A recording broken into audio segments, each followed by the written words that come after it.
Eh, Vamos a terminar de ver el video y para que se hagan una idea de nuestro trabajo. Ese fue para la gira para ahora la gira que venimos de Perú a Sao Paulo, Río de Janeiro, Caruaru, y otro video más sobre tipos latinos que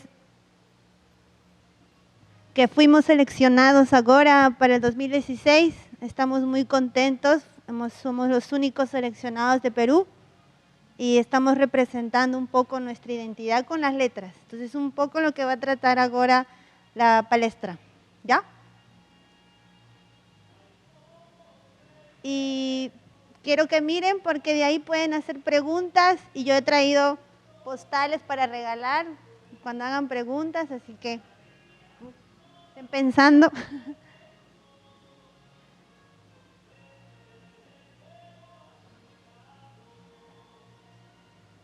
Esto de los videos es muy bonito porque la gente puede entenderlo mejor, puede ponerle stop, parar, entonces es mucho más dinámico para la gente que nos sigue en internet, para los que investigan también y para los que de alguna manera tienen un gusto por las letras, ¿no? Esto le da una sensación muy interesante, ¿no?, a nuestro trabajo.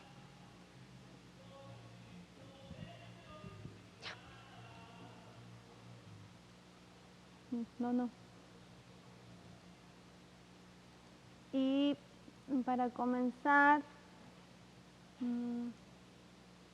nuestro trabajo, un poco de lo que tenemos nosotros para empezar el proyecto, el colectivo, son unos fundamentos que creemos que todos los colectivos que se dedican a la gráfica de la rúa, de la calle, de lo popular, de lo vernacular, tienen que tener y entender.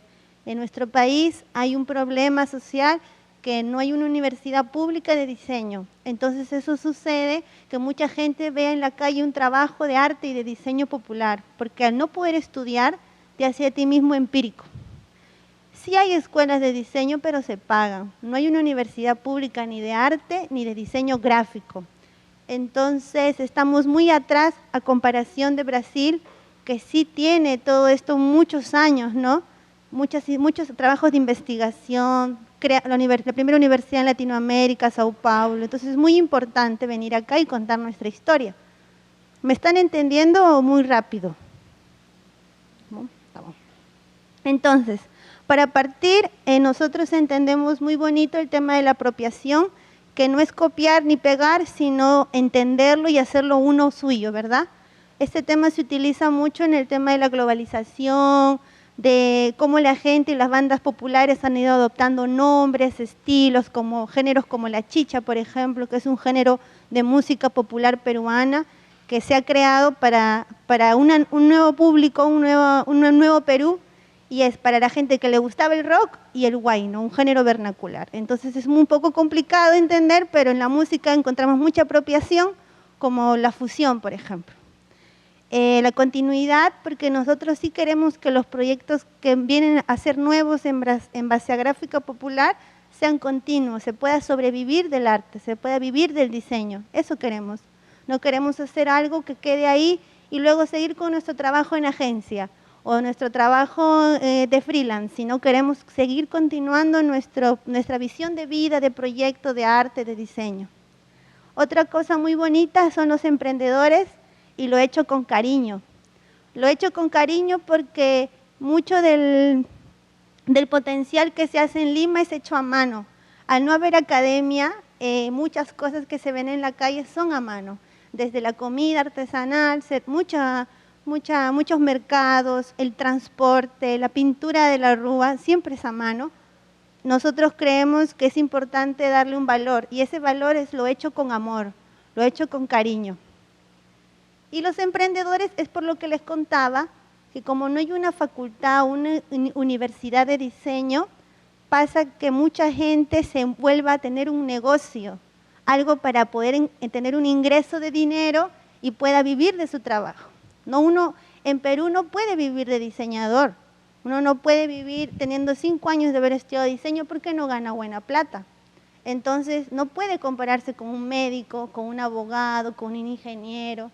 Es un trabajo no solo mal pagado, sino no entendido. Al Estado peruano no le interesa que haya profesionales en diseño. Simplemente que diseñen, no le interesa. Entonces eso hace que mucha gente que termina tenga un negocio, sí o sí, porque si no, no podría vivir de su pasión, de su creatividad, de su estilo.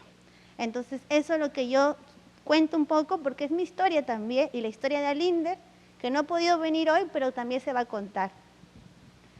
Entonces, la historia de Alinder, sí, Melior, me voy a sentar. La historia de Alinder comienza así. Alinder estudió artes plásticas en la Escuela de Bellas Artes. Hay una escuelita, pero no tiene rango universitario. Si Alinder quisiera estudiar máster o doctorados, no podría, porque en Perú no hay, para empezar. Tendría que viajar afuera, y eso costaría mucho dinero, no solo para viajar y vivir afuera, sino porque no podría aportar con su arte a su ciudad, a su país. Tendría que vivir un poco lo que se experimenta como migrante. Entonces eso no es lo que nos interesa hablar de Perú. Da mucha cólera, es muy tufoda tener que ir a estudiar afuera cuando en tu país no puedes seguir estudiando. Es muy difícil, muy complicado entender. No es que no queramos estudiar, sino es que no hay cómo estudiar ahí. Seguir avanzando, seguir continuando. Entonces Alinder en el 2010 hace una instalación que está ahí en la primera foto, y en esa instalación él habla mucho sobre el problema del pintor de rúa, el pintor de la calle, y el pintor de academia, ¿no? Como él que estaba estudiando. El pintor que quiere exponer en París, que quiere trabajar en una gran galería, que quiere vender obras a $6,000, $2,000, y el pintor de la calle que hace letreros, que no gana mucho, pero es famoso y conocido en su ciudad, en su localidad, que de alguna manera aporta más a la sociedad que de repente un pintor que estudia en una academia, Renacimiento, tallando, haciendo muchas cosas, ¿no? Y él empieza a hablar mucho también de la identidad de familiar, de nuestros papás, de nuestros abuelos. Nosotros tenemos una cultura muy marcada desde la época de los incas, la conquista y todo, entonces, aparte de ser un país multicultural, nosotros tenemos mucha familia cercana, migrante, pero de nuestro propio país. O sea que Lima se considera la capital, son 11 millones de habitantes entre los 28 que tiene todo el Perú, es un montón. Y el 80% son hijos de padres migrantes, hijos de padres de provincia, de otros estados. Entonces existe una Lima y todo el demás país es lo demás. Entonces estamos como un poco marcados. Los papás, como nuestros papás que estudiaron o que son no de Lima, se consideran segunda generación a sus hijos. O sea, yo y Alinder. Alinder y yo somos jóvenes que vivimos en Lima de padres migrantes. No somos limeños. Entonces, eso nos da un problema de identidad. No nos consideramos limeños, vivimos en Lima, pero nuestra cultura en casa no es de Lima, sino de los Andes. Entonces empieza a haber un choque ahí, porque por ejemplo hay gente que de repente sí es de Lima y dice, no, pero tú eres de Lima, entonces eres de acá, de tal zona, empieza a señalar. Entonces Alinder también contaba la música, porque Alinder tenía un grupo musical. La música con instrumentos andinos se llama música latinoamericana. Entonces, mucho de la música latinoamericana influyó en el trabajo de Alinder para hacer canciones o letras de canciones en letreros pintados a mano. Perdóname, I love cumbia, busco un amor, ¿por qué sufrir, por qué llorar? Si un amor se va, otro vendrá. Muchas de las canciones son que hablan del amor y el desamor.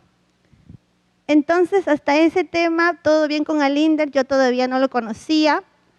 Y luego yo lo conocí después, 2 años después, en el 2012, cuando empezaba yo, sin querer, a hacer un museo virtual, una curaduría, una museografía, algo que no existía, ¿no? Que era un museo virtual que se llamaba Chicha, el rico museo de tu cultura popular. Y era para jóvenes como yo, de 18 años, 17, que quería aprender un poco, pero estando en internet, nada físico, muy virtual. Tenía un chichómetro, que era como un termómetro que medía tu nivel de chicha. tenía un Guitar Hero con Reyes de la Chicha y tenía muchas cosas bonitas e interesantes. Ese año conocí a Monkey, que es el que está en la foto de arriba, y Monkey es un pionero de los afiches y banderolas Fluor. Y el señor Monkey me contó una historia muy triste, que era que él en el día 2012 no podía vivir de su arte, que solamente se dedicaba a pegar. Eso quiere decir que el señor Monkey, Pedro Ptolomeo, no se dedicaba a la creación de letras, que lo tenía que haber dejado por culpa de la gigantografía, por culpa de las políticas en la ciudad, porque el trabajo del afiche es informal, se paga una multa, no puede la gente trabajar, como se dice, con un letrero que diga, se hacen afiches, es un trabajo que es malo para la municipalidad. Eso significa que el señor Monkey tiene que trabajar ocultas. Entonces no se paga bien, no se vive bien de ese arte. Y era muy penoso porque si yo estaba haciendo un trabajo de cierta investigación, no podía yo dejar al pionero a un lado. ¿Cómo lo iba a dejar el señor Monkey así, después de conocerlo, y seguir con el museo virtual? Entonces yo decidí en ese entonces con Alinder crear un proyecto para él, que era para que todo el mundo conozca su arte en internet. Dejarlo del museo y enfocarnos en el trabajo del señor Monkey, que era un maestro de la arruga, un maestro que era muy conocido en los años 70 y que mucha gente se estaba olvidando de su trabajo. Entonces, para conocer un poco la historia de Lima, pasa que Lima, como les contaba, es una ciudad donde hay mucha discriminación y mucho racismo, no solamente con la gente de otro color de piel o de rasgos indígenas, sino por clase. Los que viven en Lima son engreídos, tienen dinero, y los que no viven en Lima son un poco ignorantes, saben hablar otra lengua indígena, entonces es muy complicado. Pero toda esta información de las letras nos ayudó a entender cómo es que nosotros llegamos hasta ahí, hasta estudiar diseño. La Parada es un mercado popular principal en Lima en los años 50, y este mercado traía mucho comercio, no solo ambulantes, sino también camiones, gente y culturas de diferentes partes del país hacia Lima. En este camión, como ven, hay uno pequeño en la parte, es una foto muy pequeña, no se pueden agrandar, pero esta gente que venía de provincia, de las afueras de Lima, pedía al Estado agua, luz, escuelas, universidad, casa para vivir, porque se sentían olvidados. Pero Lima los alejó, dijo, no, ustedes no son de aquí, no son Lima mestiza, Lima antigua, y se tienen que ir a la periferia. La periferia son los cerros de Lima, como las favelas. Es muy parecida a la historia. Entonces ellos decidieron llevar toda su cultura hacia la periferia. Por eso que el día de hoy, donde uno encuentra letras y gráfica, es en la periferia de Lima, no en Lima oficial. Si ustedes viajan a Lima, tienen que conocer la periferia, no solo el centro, no solo Miraflores, no solo San Isidro. Entonces esta historia nos marcó mucho y nos la contó Caribeño, que es un pintor de letras de 73 años. Y él nos explica la historia de la carga máxima, que es un cuadrito que está aquí, que son los cuadritos que se utilizan para escribir carga máxima, peso neto, altura máxima, placa y números. Y después empezaban a ver cosas como esta, ¿no?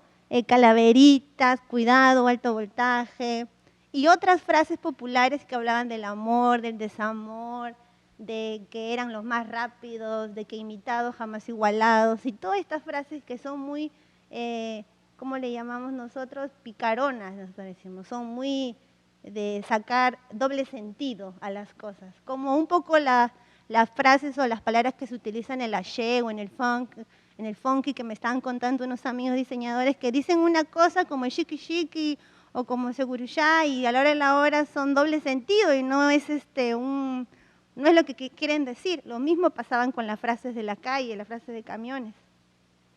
Y el color flúor viene después, ¿no? El color flúor es algo muy característico de la ciudad de Lima, ¿no? Entonces, en Lima tú encuentras letreros muy interesantes como el del señor Caribeño, que son estos dos, donde tiene espaciado, arco, semiarco, matizado, color, y los demás que son más sencillos, y otros como que más amateurs, ¿no? Que se le va por ahí un poquito el interlineado, por ahí que se comió una letra. Esto es lo bonito de Lima, para todos se utiliza letras, ¿no? Creo que mucha parte de Brasil, creo que en el norte me comentaron unos amigos, hay todavía muchas letras hechas a mano. De repente en Sao Paulo no, pero aún existen, aún sobreviven. Y eso también es un poco el trabajo que pasa en los combis, que son buses informales muy pequeños, como el de aquí. Como el de aquí. Que se decoran a mano, donde la presencia de las letras carga máxima está muy presente en Chorrillos, en Brasil.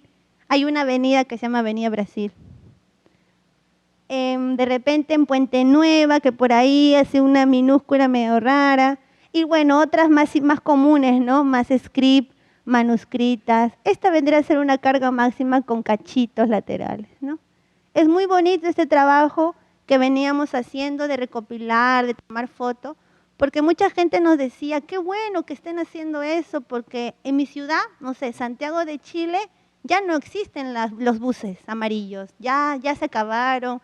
La reforma del transporte decidió ya no usar letras a mano, sino vinil. También nos comentaban que acá en Sao Paulo también se hacía, pero también hubo una reforma del transporte y acabó. En Lima no pasa eso, todavía sobrevive la informalidad. Entonces los camiones y los combis a mano aún están presentes. Estamos nosotros a tiempo, los peruanos, los limeños, carga máxima, de recuperar, de tomar fotos, de tomar apuntes, de conocer a esta gente, sin esperar que desaparezca, ¿no? Primero. Él es el señor Caribeño, es un hombre de 73 años. Y lo bonito de esto es que el señor Caribeño se cree caribeño, pero no es caribeño. Él es de los Andes. Él es de los Andes, de Lima, de la Sierra Central. Él se viste así todos los días, con sombrero y con camisa caribeña. Él cree mucho, él se siente moreno, negro, él se siente prieto. Él dice que le encanta la música negra, la música cubana. Él no tiene nada que ver con la chicha, con la cumbia, no, nada que ver. Él es una persona, un personaje que él sobrevive con su arte y en todo el sector donde él vive, que es cerca de un mercado, lo conocen. Ustedes pueden tomarse una moto, un taxi, una combi y les pueden indicar que le lleve a la casa del señor Caribeño y todos van a llevarlo al señor Caribeño. Es muy fácil de ubicar. Voy a regresar.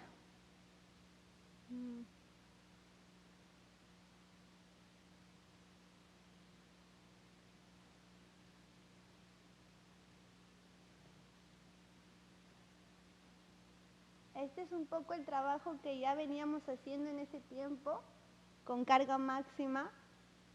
Decidimos que con tanta información teníamos que tener un espacio físico, una oficina, un atelier, donde podamos trabajar mejor.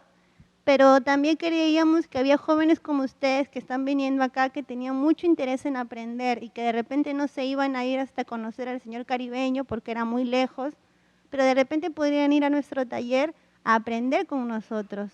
Hasta ese momento no dictábamos talleres, pero teníamos libros, información, técnicas, pintura, materiales que estábamos experimentando y que nos hubiera gustado mucho que más gente de nuestra edad, diseñadores en Lima, se sumaran. Pero por ahí solamente funcionó como una pequeña tienda y espacio de trabajo. Muy poca gente en el 2012 le estaba gustando mucho este trabajo, pero no nos importaba porque lo que nosotros queríamos era entender el diseño en Lima o cómo empezó. Estos fueron uno de los primeros letreros que pintamos. ¿Y por qué pongo un restaurante?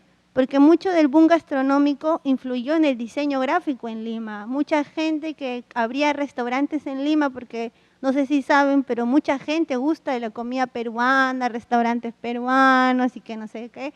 Empezó un boom. Mucha gente en el extranjero, en Lima, empezaba a abrir restaurantes todas las semanas. Había mucho trabajo para el letrista y para el diseñador. Todos querían letras carga máxima, color flúor, estilo popular. Entonces nos iba muy bien, pero al mismo tiempo teníamos una responsabilidad de no hacer algo para copiar o para cobrar el dinero y irnos tranquilos, sino aportar. De repente en un restaurante pintábamos una cosa, en el otro restaurante decíamos, no, acá hay que cambiar el logo, hay que hacer otros colores. Entonces de repente hacíamos mucho trabajo de autor sin darnos cuenta, ¿no? Poníamos nosotros nuestros límites, los colores que íbamos a poner y teníamos una carta abierta o un espacio abierto para crear, que a veces es muy difícil que uno quiera hacer gráfica popular, pero no hay gente que te compre el letrero, no hay gente que te pague un arte a mano. Entonces es difícil, pero nosotros de repente tuvimos más suerte, porque con el boom gastronómico hizo que la gente tuviera dinero y pueda comprar nuestro trabajo. De repente todavía no lo entendía, pero sí estaba en sus posibilidades para su restaurante, para su local. Eso es una suerte que no esperábamos. Luego hicimos letreros en blanco, porque mucha gente nos pedía mucho en fondo negro, que es muy típico. Después pueden acercarse para verlo de cerca. Y nosotros le decíamos, no, pero no hay que hacer en negro, hay que hacer en blanco, que es más bonito. Y la gente decía, no, no, pero yo lo quiero en negro, que me gusta en negro, en flúor, mucho color, mucho color. De repente este no era muy colorido, pero podría funcionar de repente prohibido esperar triste en un aeropuerto, como una señalética. De repente podía funcionar un restaurante que hacen cola para entrar, pero nadie veía eso, ¿no? Todo el mundo quería hablar del amor, de la borrachera, de la fiesta. Entonces no estaba dándole importancia tanto a nuestro trabajo. Pero era un experimento que hicimos y nos gustó mucho. Luego empezamos a producir. ¿Se acuerdan que les comentaba que teníamos que ser emprendedores? Pues uno de esos temas era hacer ropa. Nos disgustaba mucho que gente luciera polos en inglés o de repente con burger o pizza o rock and roll, cuando de repente nosotros teníamos más géneros musicales, comida muy rica, muy popular, pero que nadie tenía en polos. O sea que nadie se le pasaba por la cabeza tener un polo de un lomo saltado, que es muy común en Perú. Entonces eso nos hacía pensar, decir, realmente me quiero poner un polo que lo puedo comprar en Zara o en otro espacio. Siendo yo diseñador es un poco raro, ¿no? Porque si yo puedo hacer diseño, ¿por qué no hago mi ropa también? Entonces nos empezamos a cuestionar mucho y empezamos a hacer ropa.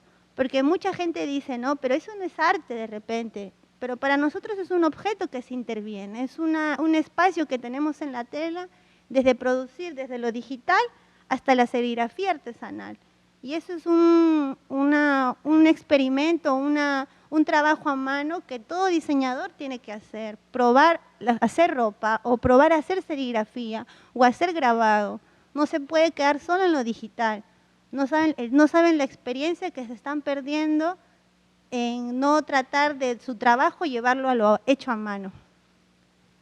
Entonces tienes polos como I Love Cumbia, República Popular del Nuevo Perú, Purita Calidad, No se gana pero se goza, El perro peruano, Purita Calidad. Esto era un boom, mucha gente empezó a sentirse más peruano, hubo toda una especie de identidad, la gente quería más, quiero más diseños. Y eso era muy bonito porque no sé si ustedes saben, pero en Perú se produce el algodón pima, que es un algodón peruano, que es muy interesante y muy bonito. Y nosotros producíamos todos los polos, todas las camisetas, las camisas en algodón pima. Entonces la gente decía, esta tela, este estampado, esta serigrafía, este diseño, se iba muy contenta con lo que se llevaba.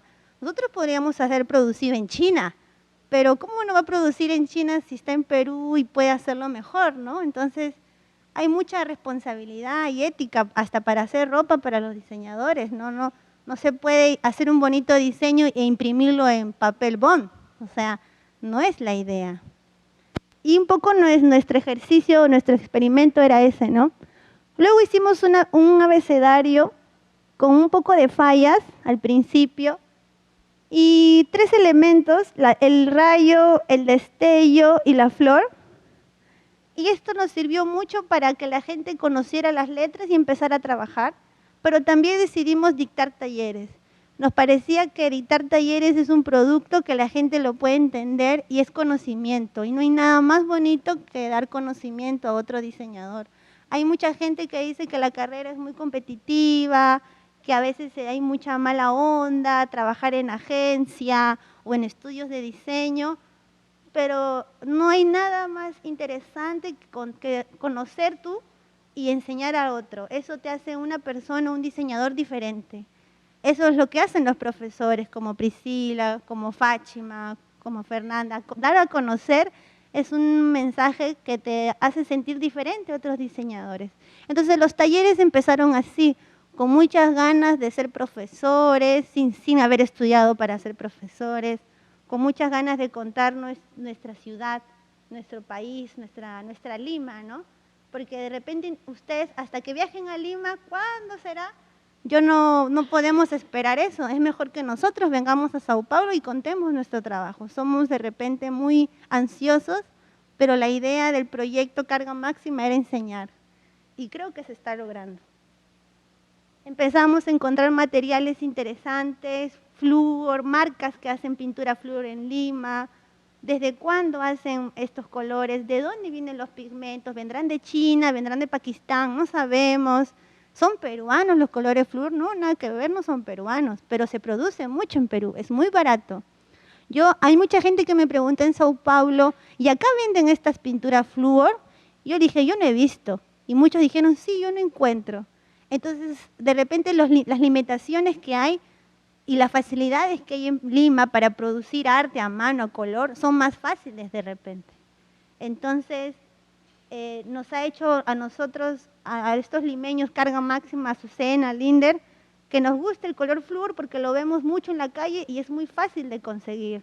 No es nada buscado. Los pinceles, por ejemplo, es toda una experiencia porque lo hace una sola persona en Lima que se llama Teófilo Ingarroca y es un artesano de pinceles a mano que produce y da, o sea, que su trabajo está para todos los pintores de la Rúa.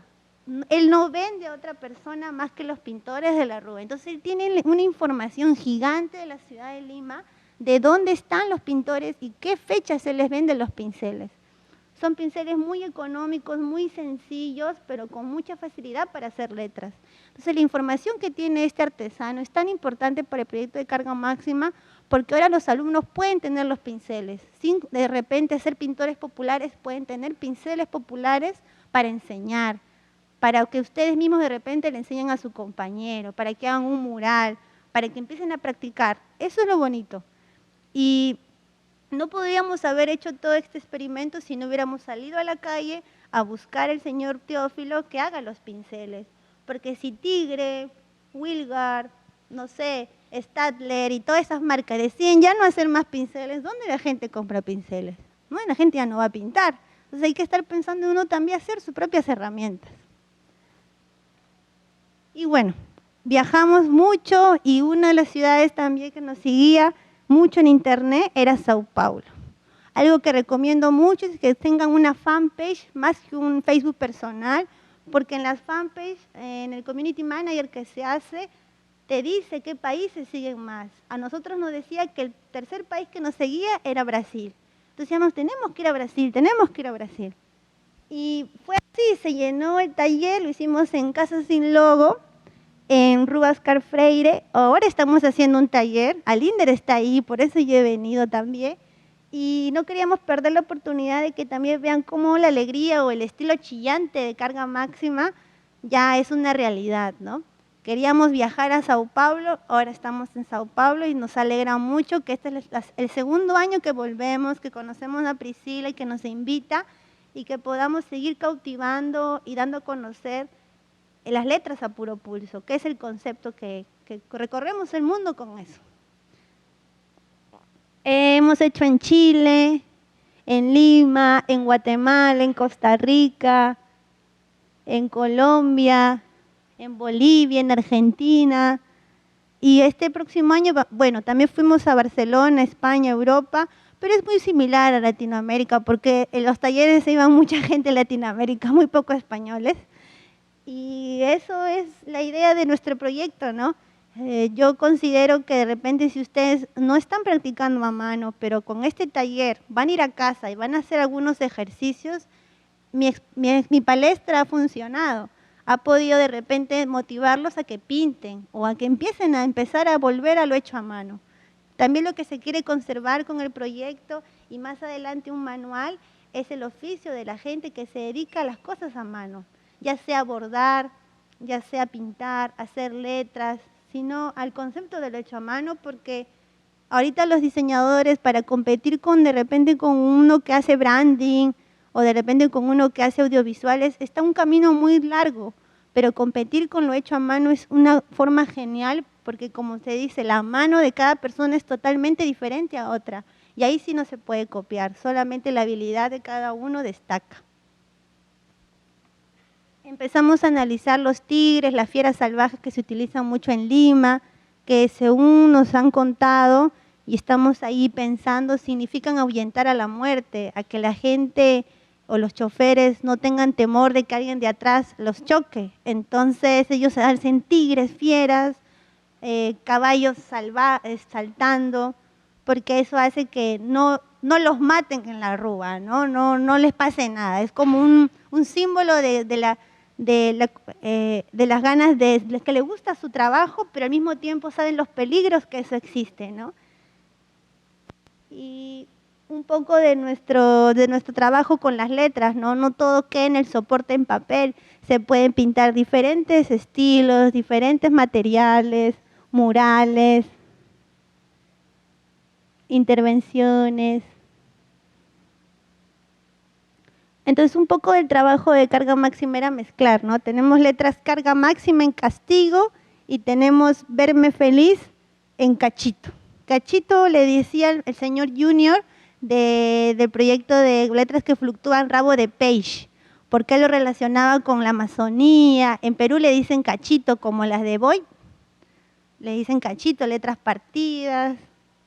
El perro peruano, el perro fino del Perú porque no tiene pelo, es un perro muy feo, pero a la gente le gusta mucho, entonces hicimos una postal. Con este de la derecha participamos en tipos latinos y quedamos seleccionados. Para los que no llegaron, estábamos comentando esto. Y sería bonito que en el próximo año se abra una categoría para rótulos, ¿no? Estábamos muy contentos que nos hayan invitado. Con el de la derecha. Bueno, la frase más vendida, el no soy fiel, no insistas. ¿Por qué será? No sabemos, pero es la más vendida. Todos los países. La que está en fiel se llama huesito, que ya más adelante la van a ver. Estos son de comidas populares, ¿no? Higadito frito, caldo de gallina, caldo de mote. Se sufre pero se aprende. Una frase muy conocida, ustedes que están estudiando saben que es difícil, pero se aprende mucho. Lo que tú me deseas, que Dios te lo duplique. Bueno, no odiamos a nadie, pero es una frase muy popular, va muy bien. Avenidas. Este es un poco el trabajo que hicimos con la huesito. Se llama hueso, pero suena muy tosco. Yo le prefiero decir huesito. Es un estilo que nace en el norte del Perú, en un puerto que se llama Paita. Y son letras de 30 centímetros, son grandes. Diferente la carga máxima que mide 7 centímetros y que es para texto. Estos son un poco los maestros que he podido entrevistar y conocer y son rockstar en su ciudad de Puerto Paita. El señor Kalin Rivas, que hace todo lo que son mototaxis y el día de hoy está empezando a incursionar en el emprendimiento y tiene un negocio de polarizados y de publicidad, a diferencia de otros pintores. Y el señor José Lorenzo Aguilar, que está aquí, que es zurdo, y él se dedica, ¿zurdo se entiende? Zurdo, izquierdo. ¿No? ¿Sí? Y que él se dedica a hacer letras huesito. Y en todo el norte de Paita son letras hueso. Todas son huesito. Son huesito porque le entienden que son como los huesos del pescado. Entonces, del peixe. Entonces ellos comen en el norte un pescado que tiene hueso. ¿Ustedes han probado el ceviche peruano? No. Bueno, el ceviche peruano se hace con el peito, con la parte sin hueso del pescado. Pero en el norte es la única ciudad que come el pescado con hueso. Ellos ponen el pescado, ponen el limón, el ají, todo, y van con el tenedor desgranando el pescado hasta que el plato queda el hueso y toda la carne se han comido. Algo que en Lima no podría pasar porque en Lima es muy fina y se tiene que comer, no quieren agarrar los huesitos. Entonces, allá hay una frase que dicen, el ceviche norteño del norte es más rico con huesito. Y a sus letras le llaman hueso y se utilizan en las cevicherías, en los restaurantes donde comen ceviche con hueso. Entonces todo tiene sentido para ellos, llamarla así, usar así esos colores, no tanto colores sino formas. Y algo muy interesante que a diferencia del camión de carrocería como vimos al inicio, este camión de carrocería que no es de Nike, pero que el chofer quiere que sea de Nike, aquí, este camión no es de Nike, pero el chofer quiere que sea de Nike, quiere que sea elegante. Entonces, a diferencia de la carrocería de madera, que es todo hecho de madera, solo madera, en el norte se utilizan los frigoríficos. Frigoríficos se entiende que traen hielo, pescado, cosas que no se pueden malograr. Entonces, a diferencia de los frigoríficos, en el norte de los camiones se utilizan los frigoríficos. Y los frigoríficos son todos cerrados y solamente se pone la ruta que hace el frigorífico, que va de Paita a Lima, pasa por Chiclayo. ¿Y de dónde es el camión? De Paita. O sea, el dueño es de Paita, es un paiteño, hace la ruta de Piura, que es un estado de Perú, hacia Lima, la capital, pasando por Chiclayo, que es otro estado de Lima. Entonces es muy bonito porque la gente no solamente lo ve como decoración, sino también como algo funcional, como una señalética para entender. Si alguien quiere traer pescado de otra ciudad que no sea esa, tiene que buscar otro frigorífico que tenga esa señal. Entonces es muy interesante porque aunque somos una ciudad, un país un poco desordenado, muy limitado en algunas cosas como tecnologías, hay muchas ganas de ser formal, de decorar, pero también hacerlo entender a la gente, el camión, los frigoríficos. El peruano gusta mucho del color, de lo visual. Entonces, hacer letras gigantes está muy bien. No tienen que usar una Helvetica o una Bodoni para hacer esto. Ellos van a usar las letras huesito porque tienen mucha relación con su identidad.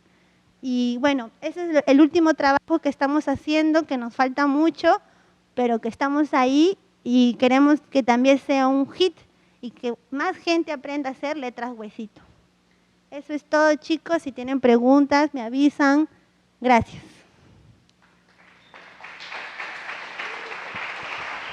¿Qué te sale?